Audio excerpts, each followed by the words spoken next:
Bonjour mes amis investisseurs, aujourd'hui je vais partager avec vous 12 conseils que j'ai appris après avoir lu les livres de Peter Lynch. Dans ces livres-là, c'est un des classiques de Peter Lynch. One Up on Wall Street, Peter Lynch il partage les principaux conseils qu'il donne aux particuliers. Peter Lynch a été un des principaux investisseurs et gérants des fonds d'investissement au monde. Il a transformé 20 millions de dollars en 14 milliards de dollars en 13 ans d'investissement.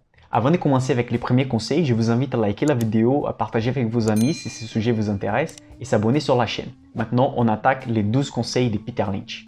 Les premiers conseils de Peter Lynch, il dit « Dans les mois, l'année ou les 3 ans à venir, les marchés baisseront fortement. » Du coup, la leçon qu'on peut apprendre de ça, c'est que c'est impossible de savoir les bons moments de commencer dans la bourse. En fait, c'est impossible de trouver les points plus bas de marché. Ce que Peter Lynch conseille, c'est de faire des achats en train de glisser votre prix moyen. Donc, à la place d'essayer de trouver les bons moments d'entrer dans la bourse, vous pouvez entrer doucement en train de faire des achats mensuels. Et de cette manière, si vous avez choisi des bonnes entreprises, à long terme, cette rentabilité, elle va être positive.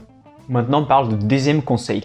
Les baisses des marchés apportent de formidables opportunités pour acheter des titres des sociétés que vous aimez. Donc c'est exactement au moment que le marché va chuter que vous allez trouver des bonnes entreprises à un prix abordable pour commencer à investir. Il ne faut pas avoir peur de la volatilité des chutes de marché, mais profitez de ces moments justement pour acheter des bonnes entreprises.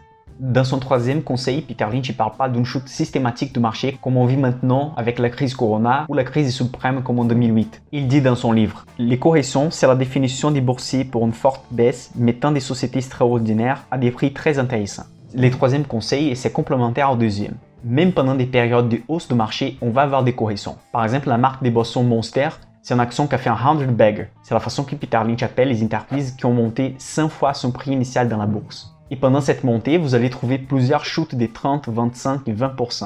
Donc ces corrections de marché sont des bonnes options pour acheter encore des bonnes entreprises. Le quatrième conseil de Peter Lynch, c'est par rapport à prévoir la chute ou la hausse de marché. Il dit « Essayer de prévoir la direction du marché sur 1 ou 2 ans, c'est impossible. Comme c'est impossible de prévoir à court terme, ce que l'investisseur doit faire, c'est de rester avec ses stratégies, sa méthode d'achat et vendre les entreprises une fois que les fondamentaux vont perdre sa valeur. » Dans le cinquième conseil, Peter Lynch parle de portefeuille parfait. Pour sortir premier, il n'est pas nécessaire d'avoir toujours raison, ni même la plupart du temps. Donc, on sait que c'est impossible d'avoir un portefeuille gagnant 100% du temps. Même les meilleures méthodes ne vont pas faire mieux que les marchés tous les temps. D'après Peter Lynch, c'est la consistance sur le long terme qui vont faire la rentabilité de votre portefeuille. Le sixième conseil de Peter Lynch parle des fondamentaux des entreprises. Les cours varient souvent à l'opposé des fondamentaux, mais à long terme, les bénéfices finissent toujours par guider les cours.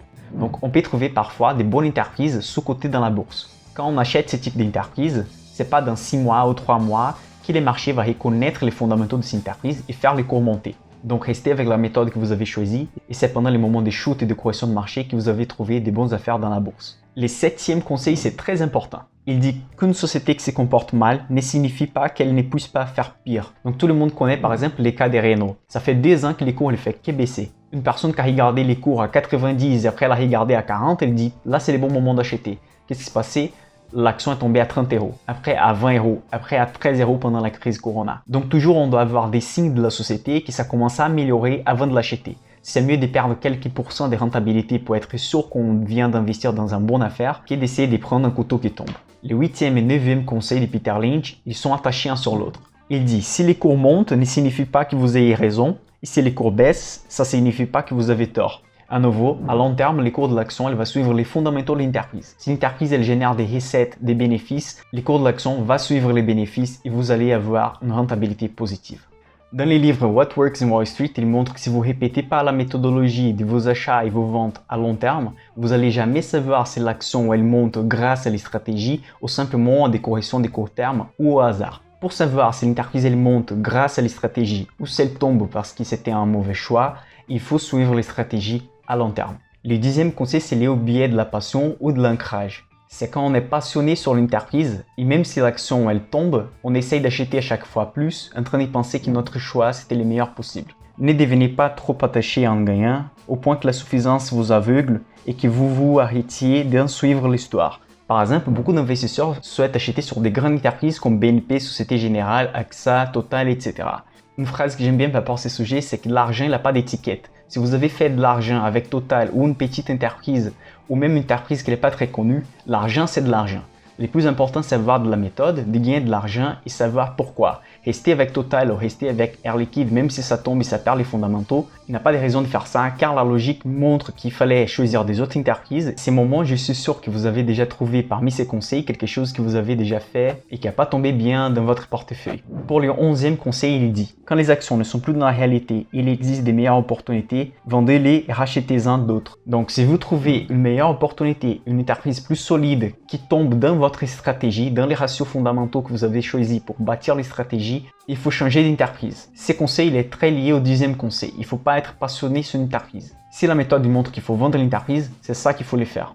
Et pour terminer, les derniers conseils de Peter Lynch, c'est par rapport aux ETF. Si vous n'êtes pas sûr de faire mieux que le marché, investissez sur un fonds commun de placement. Vous économisez de l'argent et de l'énergie. Quand on parle des fonds communs de placement, que ce soit des fonds d'investissement ou des ETF. Dans les livres, il donne des conseils pour qu'un particulier puisse battre les marchés. Mais si vous ne voulez pas dépenser de temps, vous voulez juste avoir des bonnes rentabilités qui vont suivre les marchés, le conseil de Peter Lynch, c'est d'acheter directement des ETF. Donc, ce sont les 12 principaux conseils de ces livres de Peter Lynch. Donc, si vous êtes intéressé à lire ces livres, il est excellent. Je vais laisser les liens ci-dessous de la vidéo. Pour aujourd'hui, c'est tout. Je suis Michael Raveneda et on se voit à la prochaine.